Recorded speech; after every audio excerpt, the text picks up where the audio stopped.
I always believed I knew my children, every laugh, every temper, every fear.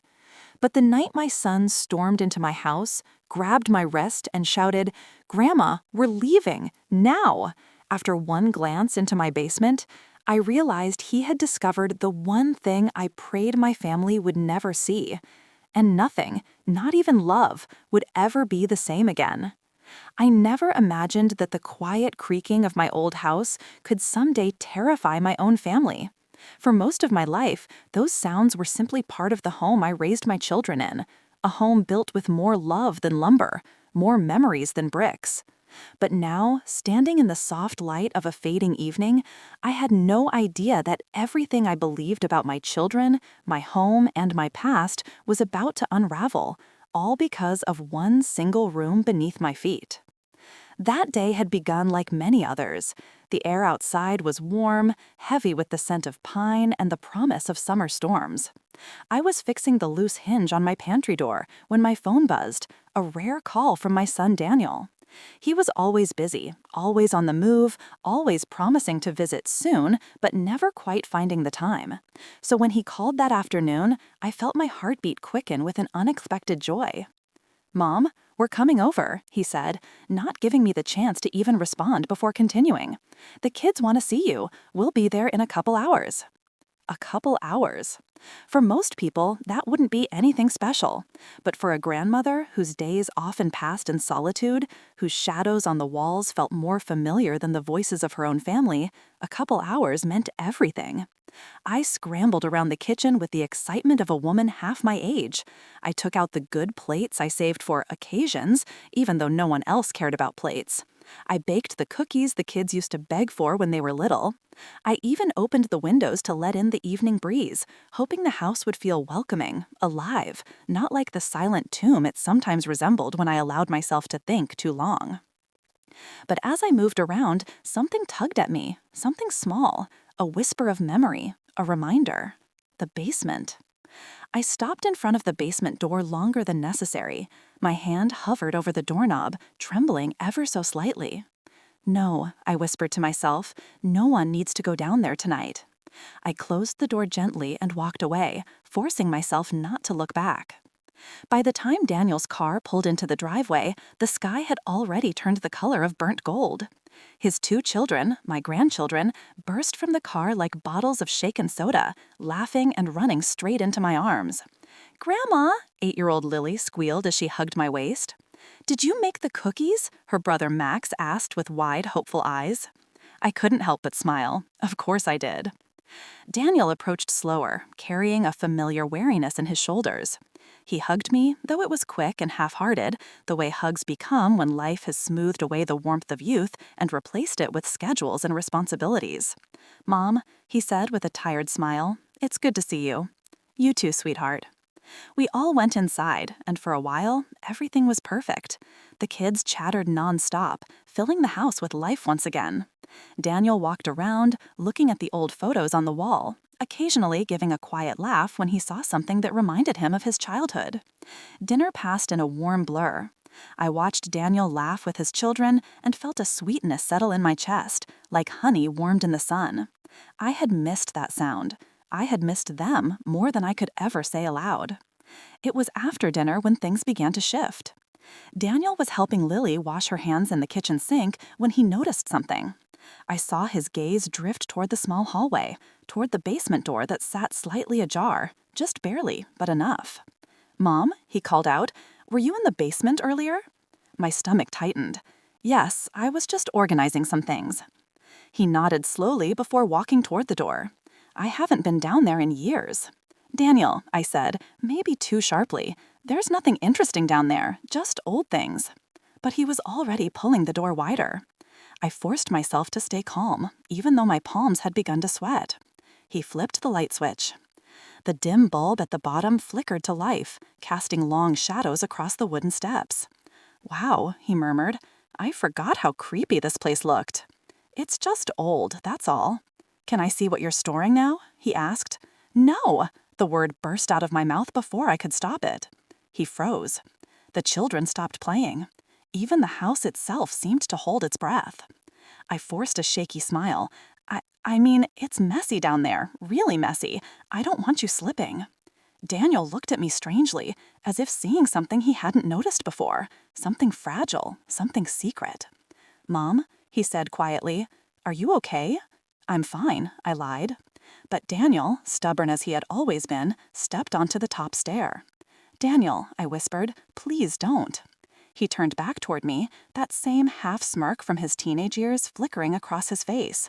"Mom, it's just a basement, not a crime scene." But he was wrong. So terribly, terribly wrong. He descended the stairs slowly, and with every creak of the wood, my heart thudded harder.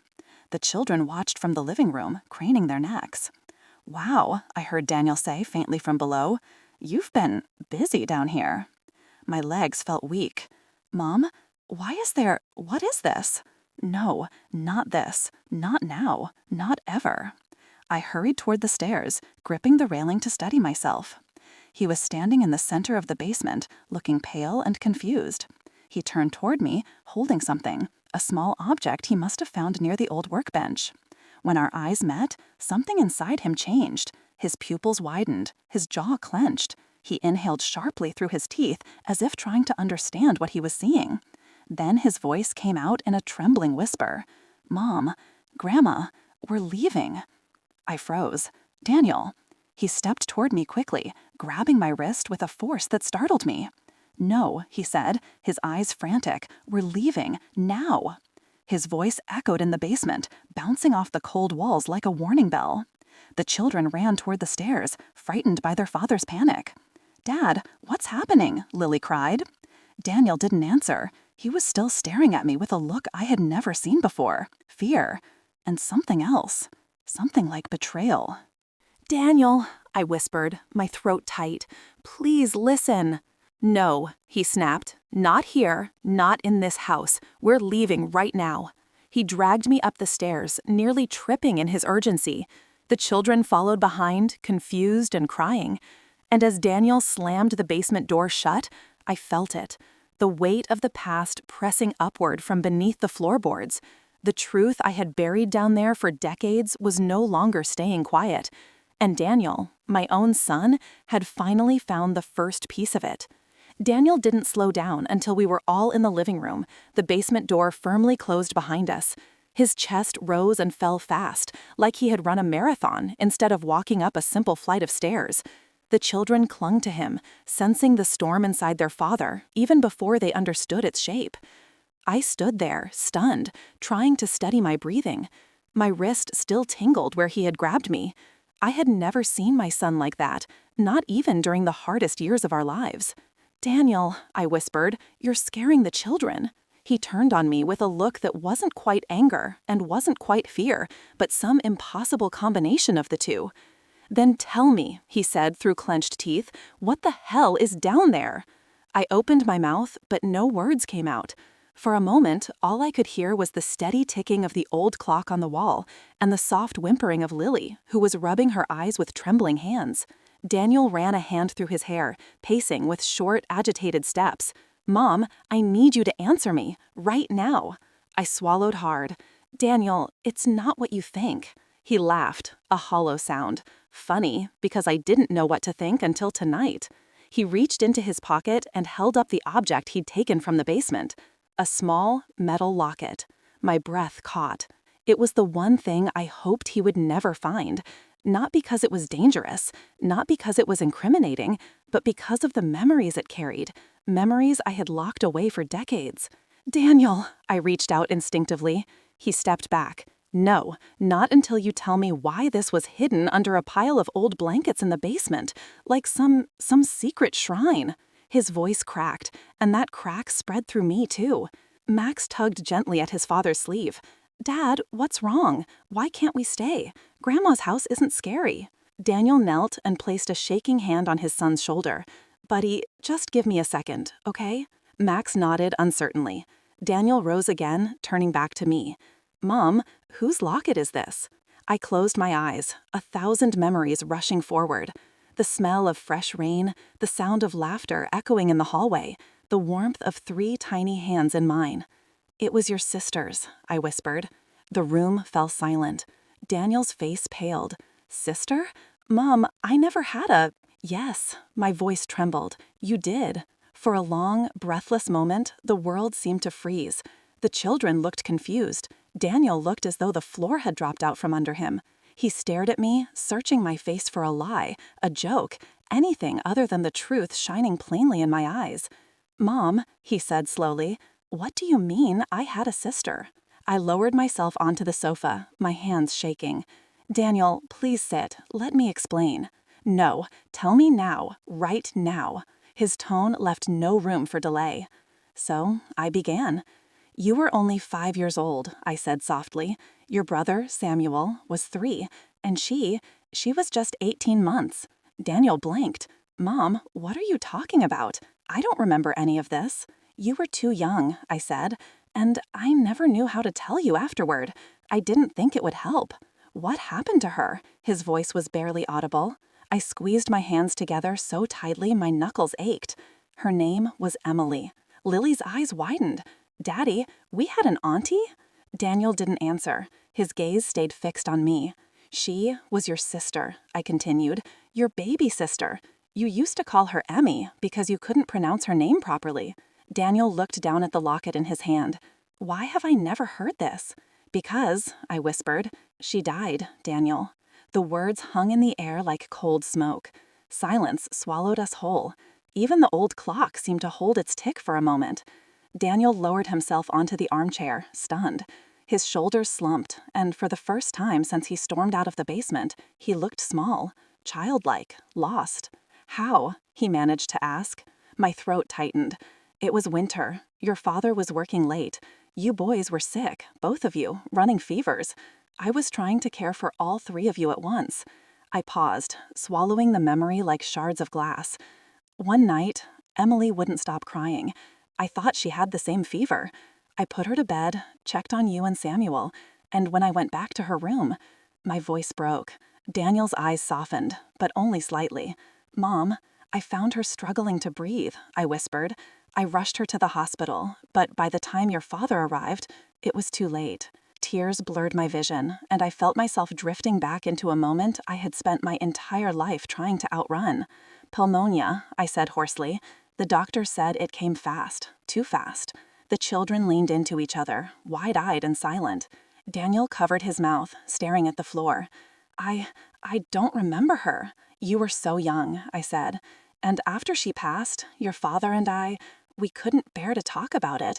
It broke us, Daniel, in ways I didn't know humans could break. My breath trembled. Your father blamed himself for working too late. I blamed myself for not checking sooner. And you and Samuel were too little to understand. So we just didn't bring her up. He shook his head slowly. But why hide her things in the basement? Why keep this? He held up the locket again. Because it's all I had left, I whispered. Her room, it was too painful to walk into. Your father thought boxing up her things would help us heal. I didn't agree. So, when he was at work one day, I packed her belongings myself. The memory cut deeper than I wanted to admit. And I took them to the basement, I continued. Not to hide her, but because I needed somewhere quiet to grieve, somewhere no one would see me fall apart. Daniel swallowed hard. So all this time, you've been going down there to remember her? Yes, I said. I talk to her sometimes. I know it sounds foolish, but she was my baby. Part of me never learned how to let her go. He didn't speak. His fingers closed gently around the locket. Daniel, I said softly, you weren't meant to find that. I didn't want to put this weight on you. He looked up sharply. Mom, this isn't about the locket, or even about Emily. I frowned, confused. Then why did you panic? His jaw tightened. He pointed toward the basement door. It wasn't just the locket down there. My heart stopped. What? I whispered. Daniel took a shaky breath. Mom, there were drawings, a lot of them, pinned everywhere down there, on the walls, on the workbench, even on the floor. A chill rippled through me. Drawings? No, that wasn't right. I hadn't drawn anything in years. They were all of the same little girl, he said, over and over again. A girl with curly hair and pigtails, blue dress, bare feet. My vision blurred with shock. Emily! He was describing Emily. Mom, they were fresh, his voice shook. Some were drawn just days ago. I shook my head slowly. Daniel, I haven't drawn anything. He stood abruptly, nearly knocking over the chair. Then who did, Mom? I stared at him, unable to speak. Mom, he whispered, someone has been using your basement. A shiver ran through me so violently I had to grip the edge of the sofa. That's not possible, I said, though the words sounded weak even to me. Daniel, I live alone. No one else comes in. He didn't blink. Then you explain it. I couldn't, because this wasn't grief or memory or old age fogging my mind. This was something else, something wrong, something dangerous. Daniel moved toward me and knelt down so his eyes met mine. Mom, tell me honestly, have you been hearing anything at night? Strange sounds, doors opening, footsteps? My lips parted. I wanted to say no, but the truth rose like a shadow behind me. Yes, I whispered. The children gasped softly. Daniel's face drained of color. When were you going to tell me? I thought it was the house settling, I said, voice trembling. Old pipes, or the wind, or— Mom, he interrupted gently. Those drawings weren't made by a stranger trying to scare you. He swallowed. They were made by someone who has been living down there. I felt the world tilt. No, this couldn't be real. Not my home, not my basement, not the place I had poured my grief into for decades. Daniel stood up abruptly and grabbed his coat. We're leaving, tonight, right now. I shook my head. Daniel! Mom, please. I'm not asking. I'm telling you. He turned to his kids. Get your shoes. We're going to the car. The children rushed to obey. Daniel shot one last look at the basement door, his eyes filled with a fear that chilled me. Then he whispered something so soft I almost didn't hear it. Whoever's been down there, they didn't want us to find out. My heart punched against my ribs. Daniel, I whispered, what else did you see? He hesitated, then spoke. There was a mattress shoved behind the old boiler. Blankets, food wrappers. Someone's been sleeping there. I felt the world collapse inward. And Mom, he added, barely breathing, there was something on the mattress. What? I asked, my voice cracking. He looked at me with an expression that I will never forget for the rest of my life. A drawing, he whispered. A drawing of you. I stared at him, frozen. And underneath it, Daniel swallowed hard, there were 4 words written in red marker. My stomach twisted. What words? He met my eyes. Don't let her leave. My blood ran ice cold. I opened my mouth, but nothing came out. There was nothing to say. Someone had been in my home, drawing my dead daughter's face, watching me, waiting. And then Daniel said the words that broke whatever strength I had left in me. Mom, whoever's been living down there, they know you. The night air outside was colder than it should have been for early summer. It pressed against my skin like a warning as Daniel hurried the children into the car. My hands trembled uncontrollably as I stood in the doorway, watching them move with frantic urgency. Mom, get in, Daniel called, his voice tight. But I didn't move. Not because I didn't want to leave, but because something inside me was pulling in 2 directions, fear urging me forward, and something far more ancient, far more painful, tugging me backward toward the house, toward the basement, toward the past I had hidden like a wounded animal. Mom, Daniel shouted again, please. His fear was real, and it wasn't just for him. It was for me, for the children, for all of us. But still, I hesitated. In that hesitation, I felt the weight of years pressing down on my shoulders. Decades of silence, decades of pretending that the basement was nothing more than old storage and unfinished repairs. Decades of not telling my children the truth, not the whole truth. A soft voice broke through my thoughts. Grandma? Lily stood by the car, her small hands trembling. Why can't we stay in your house? It's not scary, right? Her wide, tear-filled eyes hit me harder than Daniel's panic ever could. I forced my legs to move and walked toward her. Kneeling down, I brushed a strand of hair from her face. Of course it's not scary, sweetheart, but something isn't right, and Daddy wants to keep us safe. From what? Max asked, clinging to Daniel's coat like it was a lifeline. Daniel tightened his arm around his son's shoulders. We'll talk about it later. His voice was calm for the children's sake, but when he looked at me, the calm cracked. Mom, he said quietly, whatever's been happening down there, it's not just some drifter hiding out. Those drawings, they weren't random. They're personal. And that message, he swallowed, don't let her leave. Who would write that? I opened my mouth, but words refused to form. Because deep down, in a part of my soul I never spoke to anyone, there was a name that flickered like a ghost behind my memories.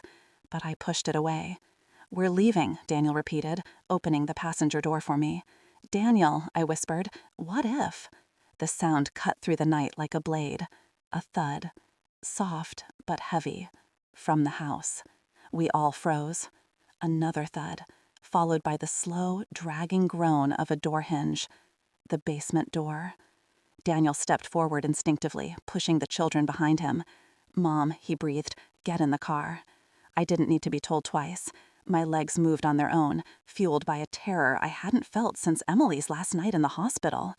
Just as Daniel shut my door and rushed to the driver's side, the porch light flickered. Once, twice, then went out.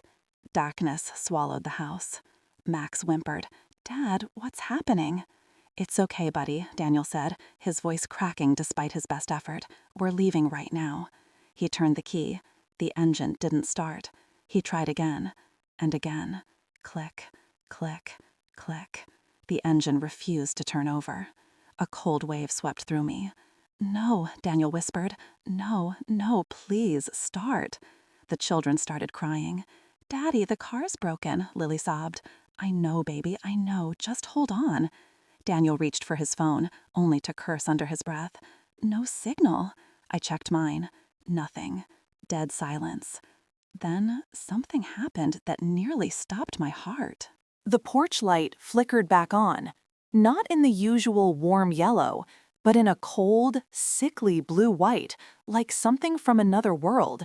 And in that unnatural glow, a shadow appeared, standing inside the house, at the top of the basement stairs, still, silent, watching us.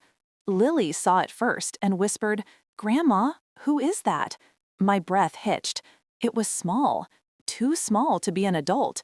The outline, the height, the shape, it looked like a child. No. My mind raced, refusing to accept what my eyes insisted was real. Emily was gone. Emily had been gone for decades. I buried her myself. I stood by her tiny coffin. I held her locket in my trembling hands as they lowered her into the ground. This couldn't be her. But the silhouette, the curls, the small round shoulders, the way the shadow tilted its head. Mom, Daniel whispered, what am I looking at? I couldn't speak. My tongue felt frozen to the roof of my mouth. The shadow didn't move, but something about it felt wrong, off, as if it weren't standing still, but swaying ever so slightly, like it was breathing. The porch light flickered again. The shadow stepped forward. Just one step, but it was enough. Daniel's instincts kicked in. Everyone out. We're running to the neighbor's house. He unbuckled the children so fast the buckle snapped. Stay behind me. Don't look at the house. Daniel, I gasped. Wait. Move. We opened the doors and rushed out onto the gravel driveway.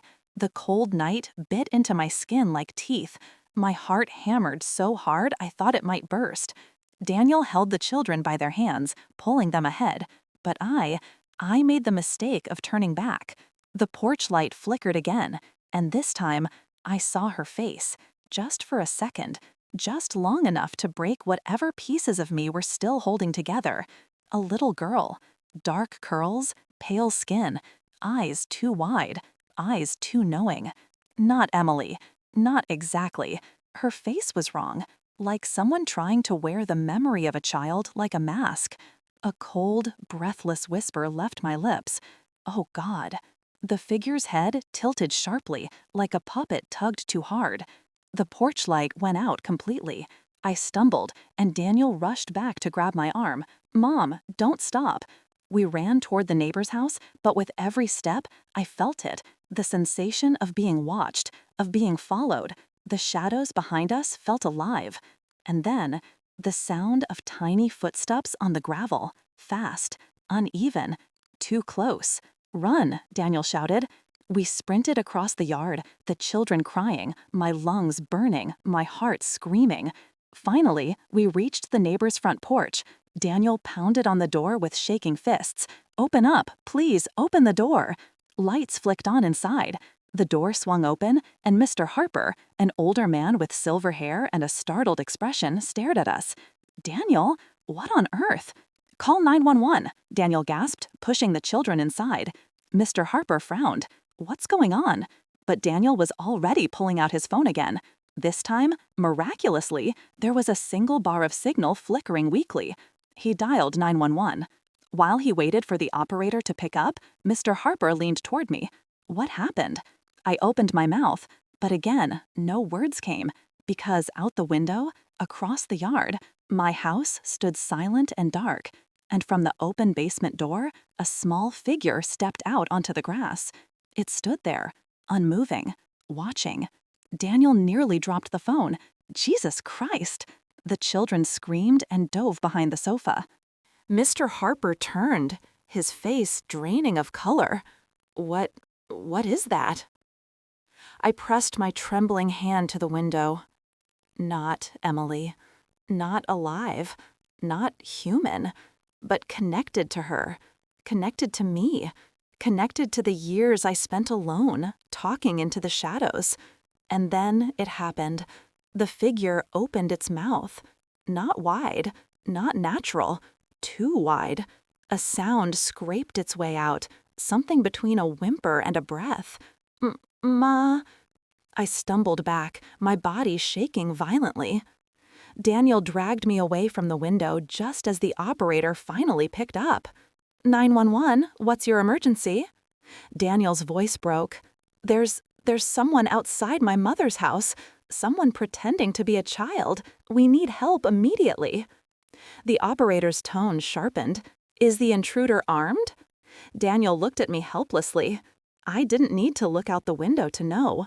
No gun, no knife. Much worse. No, he whispered, voice shaking. But it's not right. Something is very, very wrong. The operator began to guide him through safety procedures, but Daniel wasn't listening anymore. He was staring at me, not with anger, not with fear, with a question he was now terrified of asking. "Mom," he whispered, "does this have anything to do with Emily?" My throat tightened, my lungs burned, because deep inside me, buried under decades of grief and silence, a truth began to stir. A truth I had never dared to speak. A truth that was no longer willing to stay buried. I looked at Daniel, tears streaming down my cheeks. My voice cracked into pieces. I think, my voice cracked into pieces. I think Emily never left. I didn't sleep at all that night. I lay awake listening to the ticking of the old wooden clock on my bedroom wall, the one my late husband had repaired dozens of times just to keep it alive. Every tick felt like a heartbeat that wasn't mine, loud and steady, refusing to let me drift into any sort of peace. My mind kept circling back to the sound of footsteps above me, the hush of whispered voices in the basement, the black garbage bag resting in the darkness. And most of all, the expression on Jacob's face when he said, "Grandma, we're leaving, now." For hours I replayed it, his tone, his posture, his eyes, wide and uncertain, almost pleading. It was the first time my grandson had ever looked at me with fear, not of me, but for me. And that terrified me far more than the basement ever could. Morning came without me even realizing the night had passed. Pale sunlight crept between the curtains, illuminating the dust motes swirling in the air. I finally pushed myself out of bed, my joints stiff, my mind heavier than the weight of my own bones. I slipped on my robe and shuffled to the kitchen, trying to pretend this was a normal morning. But nothing felt normal. Not the air, not the silence, not even the way the house seemed to listen to me, as if waiting to hear what I would do next. I poured myself a cup of tea, though my hands shook so badly I nearly spilled the entire pot. I didn't bother with toast or eggs. I didn't have the appetite for anything except answers.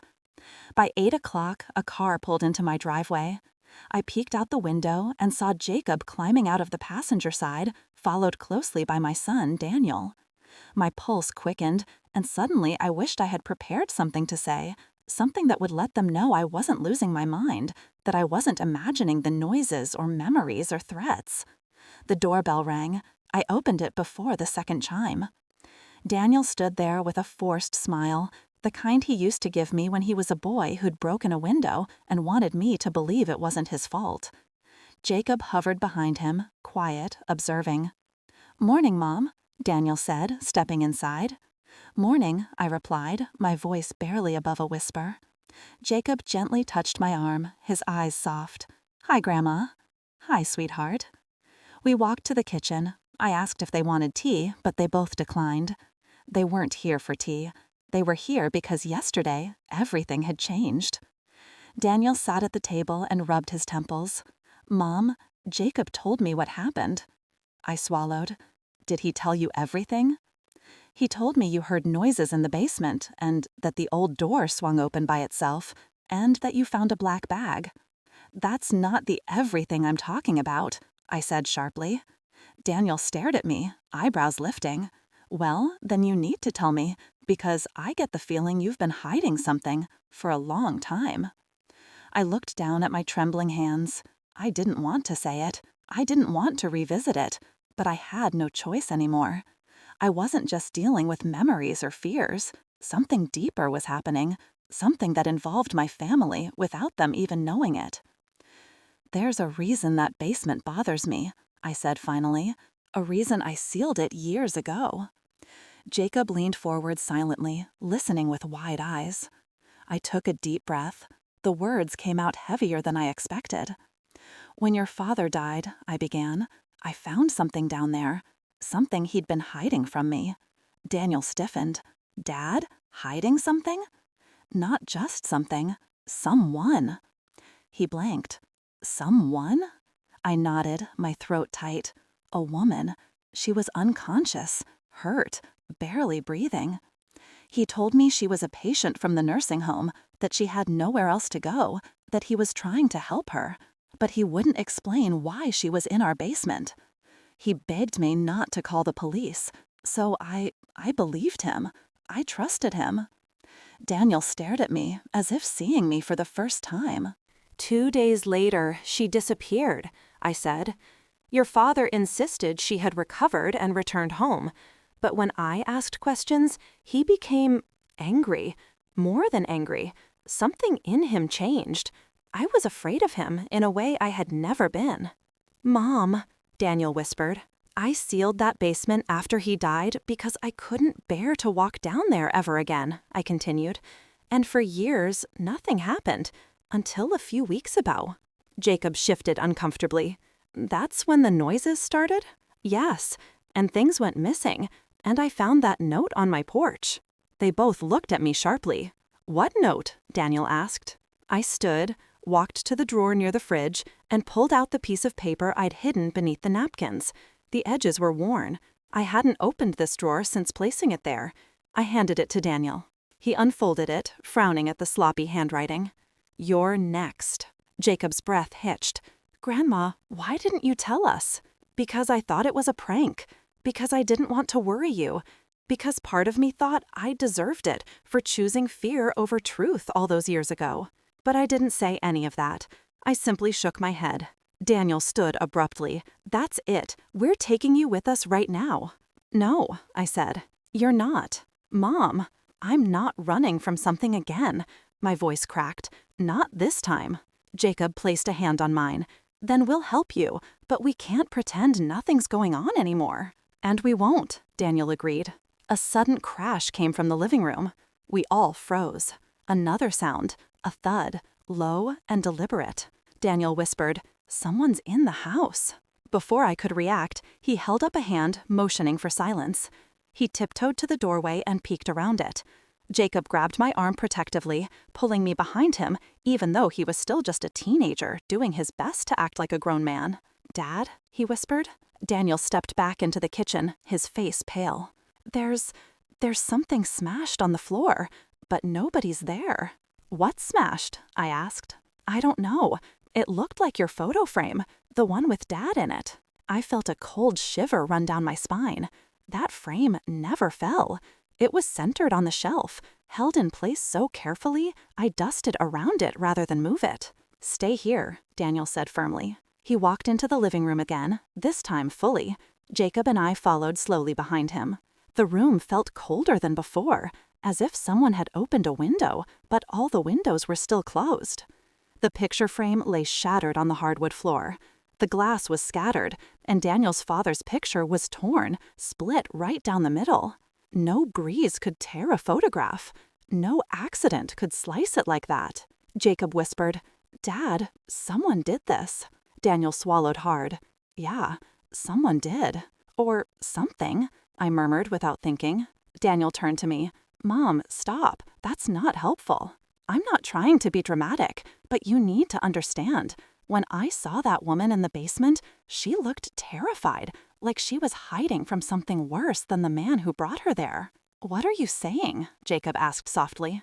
"I don't think your father told me the full truth," I said. "I think that woman wasn't the only thing he kept hidden from me. And now someone wants me to pay for it." No one spoke for a long moment. Finally, Jacob gently squeezed my hand. "Then we have to find out what's really going on." Daniel nodded reluctantly. "If someone is trying to scare you or hurt you, we need evidence. We need to understand what they're after." His eyes drifted toward the basement door. The one that had somehow swung open yesterday. The one I had bolted shut for years. "We start down there," Daniel said. My heart dropped. "Daniel, no. Mom, look around. Someone came into your house today. Someone tore Dad's picture apart. Whatever is happening, the basement is connected. We can't avoid it anymore." "But," Jacob stepped beside him, "we'll do it together, all three of us." I looked at them. My son, older now than his father had been when he died. My grandson, trying to be brave, even though his hands were shaking. And I realized something. For years, I believed I needed to protect them, but maybe now I needed to let them protect me too. I took a trembling breath. "Fine, but we go slow and we don't separate, not even for a second." Daniel nodded. "Deal." Jacob swallowed. "I'll get a flashlight." My mouth felt dry. "Get two." We walked toward the hallway. The closer we came to the basement door, the heavier the air felt, as if the house itself was holding its breath. Daniel reached for the handle. It was already unlatched. My heart nearly stopped. "I locked this," I whispered. "I know I did." Daniel didn't respond. He pulled the door open, and the smell of cold earth and damp wood wafted upward. The stairs were steep, old, and creaked under even the slightest weight. Jacob shined the flashlight down into the darkness. Something moved. Or maybe it didn't. Maybe my tired eyes imagined it. But whatever it was, the darkness seemed to shift, pulling back like something living, something breathing. Daniel whispered, "Ready?" No, I wasn't ready at all, but I nodded, and together, the three of us stepped forward into the darkness below. As we descended, I noticed faint scuff marks on the walls, as though someone or something had run their hands along them recently. The basement smelled different than I remembered, less like old memories, more like freshly disturbed soil. We reached the bottom. Jacob swept the flashlight around. Everything looked normal. Dusty boxes, old tools, shelves with forgotten jars and bottles. But then, Daniel pointed. "Mom, is that what you saw yesterday?" The black garbage bag sat in the corner, exactly where I had last seen it. My stomach twisted. But the bag was no longer tied. It was slightly open. Someone had looked inside, or someone had removed something. Daniel crouched down slowly, careful not to touch it. He pulled it open just enough to peek inside. He froze.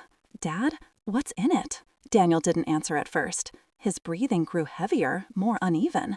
Finally, he stood up and spoke in a cracked voice. "It's clothes," he said. "Old clothes. Women's clothes. Torn. Stained. And," he swallowed hard, "there's a name tag from the nursing home where Dad worked." My knees nearly buckled. The woman, the one I had found years ago, the one who disappeared. "Her clothes were here," Jacob whispered. "Grandma, do you think she ever left this house?" Tears blurred my vision. I don't know." Daniel rubbed his forehead. "This doesn't make sense. Why would he keep these?" He didn't finish because a loud metallic clang echoed from behind us. We all whipped around. A shadow moved near the far wall. Not a shape I recognized, not a person I could describe. Just a dark, shifting silhouette that slipped behind the old furnace. "Who's there?" Daniel shouting. No answer. Silence. Then the basement door at the top of the stairs slammed shut with such force that dust fell from the ceiling. We were trapped. Jacob grabbed my arm. "Grandma." The lights flickered. The air turned icy. Something creaked behind the furnace. And then, for the first time since that woman disappeared from my basement all those years ago, I heard her voice, a low, trembling whisper that drifted through the darkness like a breath. "He never left." I froze. Daniel whispered, "Mom, who never left?" But I couldn't answer, because I already knew. And God help me, I wasn't sure any of us were getting out of that basement alive. For a long moment, none of us moved. The air felt thick, as if the basement itself were waiting for my reaction, waiting for me to acknowledge the voice I had just heard. Jacob clutched my arm so tightly I felt his nails through my sleeve, but I didn't pull away. I needed the grounding. My heart hammered in my chest, and for a second I thought I might collapse, but I didn't. I forced myself to stand fully upright, even though my legs trembled like thin branches in a storm. The whisper echoed inside my mind. He never left. A woman's voice, soft, broken, familiar in a way I couldn't accept. Daniel swallowed hard. "Mom, what does that mean? Who's still here?" My mouth opened, but no sound came out. I didn't want to say it. I didn't want the truth to become real. But the basement had waited long enough. The past had waited long enough. Before I could gather the strength to speak, something shifted behind the furnace again, a faint scrape, soft but unmistakable. Jacob lifted the flashlight with shaky hands, flicking the beam toward the shadowed corner. The moment the light hit, the movement stopped. Everything turned still again. Daniel inhaled sharply. "I'm checking." "No," I grabbed his wrist. "Don't go alone." He paused, looking at me. For a moment, I saw my late husband in his expression. Stubborn, determined, unwilling to walk away from what frightened him. A chill ran over my skin. But this time, the story wouldn't end the same way. "We go together," I said. So we stepped forward as one, Daniel leading the way, Jacob in the middle, and me behind them both. The beam of the flashlight swept slowly over the old furnace, the rusted pipes, the cracked cement wall, the discarded tools that had lain untouched for years. Each small noise felt magnified in the quiet, the drip of condensation, the groan of metal expanding, our shoes pressing into the cold ground. Then the flashlight landed on something. A figure, sitting on the floor beside the furnace. I gasped and stumbled back, slamming into the wall. My heart leapt painfully as Daniel jerked the flashlight upward slightly, illuminating the face. But it wasn't a ghost. It wasn't a shadow or some shape made by tricks of the light. It was a man, a real, breathing man. Thin, pale, with dark circles under his eyes. His clothes were dirty, his hair matted, his hands trembling as if he'd been stricken by cold for days. He looked terrified. Jacob whispered, "Dad, who is that?" The man lifted his head slowly. His eyes met mine, eyes hollow with exhaustion, but holding something like desperation. "Please," he croaked, "don't scream." I recognized him instantly. I hadn't seen him in over 20 years, not since the day the woman disappeared, not since the day I locked the basement for good. "Henry," I breathed. My husband's brother, the one who vanished after a fight with my husband. The fight I had been told was about money. The fight my husband never explained fully. The fight that left the entire family fractured. Daniel stared. Uncle Henry? But he disappeared. Dad always said he moved states. Henry shook his head weakly. He lied. My knees nearly gave out, but Jacob held me upright. Daniel narrowed his eyes. What are you doing here? What happened? Henry wrapped his arms around himself, shivering violently. I wasn't hiding from you, I swear. I've been trapped down here. Jacob frowned. Trapped? For how long? My throat tightened. Henry, when did you get here? Henry stared at me with guilt so deep it nearly crushed me. The day she escaped, he whispered. My breath hitched. The woman, the patient? Henry nodded slowly. Her name was Miriam. Your husband brought her here because she knew what he'd done. He needed time to figure out how to silence her without raising suspicion. I covered my mouth with my hands. Tears burned my eyes. Daniel murmured, Dad did what? Henry lifted a shaking hand. I tried to stop him. I told him I'd tell the police. He panicked. He locked us both down here, Miriam and me. And then Henry's voice cracked. He meant to come back, but he never did. I felt my body sway. Henry, Miriam disappeared. How? How did she escape? Henry pointed toward the far corner behind the furnace, where I saw now a rotted wooden plank leaning awkwardly against a hole in the wall. She crawled through there. I tried to follow, but the wall collapsed. I was pinned for hours. When I finally got free, his eyes filled with tears. The door was locked, and he was gone. Daniel clenched his jaw. You stayed down here all this time? Henry shook his head. Not continuously. I broke out once, but your father, he found me, forced me back. He said if I told the truth, the whole family would fall apart. So I kept quiet. And after he died, someone else started coming. I didn't know who. They left food sometimes, water. I survived in the crawl space. I thought maybe it was you, Margaret. My stomach churned. It wasn't. I had no idea. I never came down here. I locked it because I swallowed, because I didn't want to remember what I saw. Henry nodded slowly. I know that now. Jacob whispered, then who was coming here? Henry hesitated. Someone who wanted you scared. Before I could ask more, footsteps sounded upstairs. Heavy, confident, purposeful.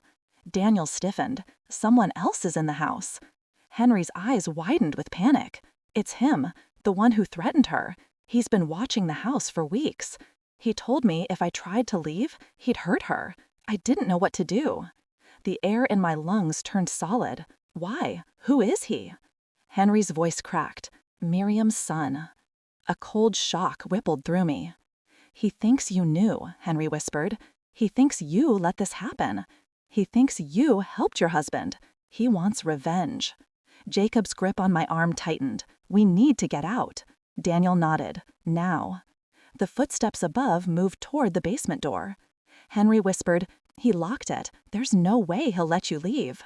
But Daniel wasn't listening. He hurried to the stairs, pushing Jacob and me behind him. When he reached the top, he grabbed the handle, and it turned freely. He froze. Jacob whispered, Dad? The basement door swung open. A tall man stood there, blocking the exit. His eyes were sunken, filled with fury and grief. In his hand, he held a metal pipe. Daniel instinctively stepped in front of us. The man stared at me. You let him kill her. I shook my head, tears streaming. No, I didn't know. I swear to you, I didn't know. You're lying, he yelled, stepping down the stairs. You protected him. You sealed the basement to hide his crimes. Henry crawled forward, raising his hands weakly. She didn't know. I tried to tell you that. Your mother wasn't killed. She escaped. She made it out. The man froze, trembling. What?